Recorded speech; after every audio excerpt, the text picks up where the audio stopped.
Merci d'accueillir vos amis de Côte d'Ivoire, venus échanger avec vous et vous dire que vous avez raison d'effectuer ce voyage à la fin du mois de juin. Et cela nous réjouit, nous Ivoiriens, parce que depuis le livre de René Dumont, L'Afrique noire est mal partie, l'afro-pessimisme n'a pas cessé d'être une composante des perceptions de l'Occident sur l'Afrique. Et nous-mêmes, nous n'avons pas beaucoup lutté contre cet état de choses, parce que ce que j'appellerais les maladies infantiles de la construction de l'État et de la nation ne nous ont pas été épargnées, même en Côte d'Ivoire ces dernières années. Et ces crises qu'ont connues même les grands pays ont accrédité et renforcé les thèses de l'afro-pessimisme. Et pourtant, certains pays savent rebondir après les crises. C'est le cas exceptionnel de notre pays, la Côte d'Ivoire. Et c'est donc d'abord pour lutter contre l'afro-pessimisme que nous venons vous voir, pour vous dire que tout le monde tombe. Tout enfant qui commence à apprendre à marcher tombe. C'est la manière de se relever qui compte. Et nous, en Côte d'Ivoire, nous savons nous relever. Nous savons nous relever parce que on avait annoncé l'effondrement prochain de l'économie ivoirienne. Certaines mauvaises langues se frottaient même les mains pour dire chic alors. S'il tombe, nous on ramasse tous les restes.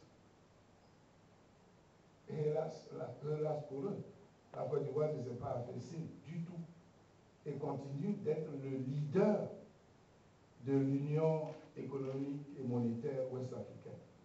Nous continuons de représenter 40% du produit intérieur brut de cet ensemble de pays. Nous continuons de représenter l'essentiel des avoirs déposés au Trésor français pour garantir le franc CFA. Et nous continuons d'être la Côte d'Ivoire que certains d'entre vous ont connue dans les années 60-70. Pourquoi cela? Et pourquoi ce pays continue d'être une bonne destination pour les affaires? C'est d'abord parce qu'il se caractérise par une formidable capacité de résistance économique qui vient tout à la fois de ce que les Ivoiriens sont des descendants, en fait des enfants ou petits-enfants de paysans durs à la tâche. C'est aussi parce que nous avons su, au bon moment, mettre en place des infrastructures de base. Et donc, nous avons pu résister et la Côte d'Ivoire est debout. C'est aussi parce que nous avons des politiques publiques qui ont toujours été incitatives pour le secteur productif et qui sont fondées sur des stratégies qui garantissent depuis 1960, même depuis 1959, qui garantissent l'investissement privé. Et ces politiques publiques auront permis, en phase de sortie de crise, à la Banque mondiale, disons à toutes les institutions financières internationales, de rendre éligible la Côte d'Ivoire au programme PPTE que tout le monde connaît, qui va nous permettre, d'ici 1 an ou 18 mois, d'arriver au point d'achèvement pour bénéficier d'une très significative remise des dettes et permettre ainsi à l'État de consolider la confiance en sa signature. Mais aussi, nous améliorons toujours un peu plus, surtout dans le cadre de l'OAGA, la bonne gouvernance et surtout ce qui vous intéresse, la sécurité judiciaire de vos affaires. C'est pour toutes ces raisons que je suis venu avec le directeur général du CPC qui vous dira quelques mots de la mise en œuvre de toute cette politique d'incitation du secteur privé. C'est pour ça que je suis venu aussi avec notre, je dirais ma fille, puisque de la promotion de ma fille aînée, Maître Kwasi, qui est notaire, et qui vous dira que bon, quand on veut faire des affaires en Côte d'Ivoire, voilà comment ça se passe. Et nous savons bien faire cela. Et d'une manière générale, l'environnement, vous parlez un peu de l'environnement des affaires. Je suis venu avec un de nos jeunes loups, Ibrahim Magassa, qui est à la tête d'un cabinet de consultants internationaux et qui, comme tous nos jeunes, vous dira avec sa fougue et surtout sa compétence comment les choses se passent en Côte d'Ivoire. Juste comme je l'aime beaucoup, c'est un jeune qui a fait HEC, SCP, qui a bardé de diplômes et bon. Et ils sont nombreux comme ça.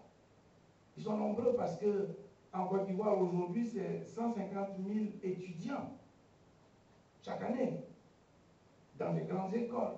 Et beaucoup d'entre eux, nous les envoyons aux États-Unis, en France, au Canada, au Japon, etc. Parce que depuis l'indépendance, même avant l'indépendance, nous pensons que la meilleure richesse d'un pays, c'est d'abord ses ressources humaines. Et pourquoi tout cela?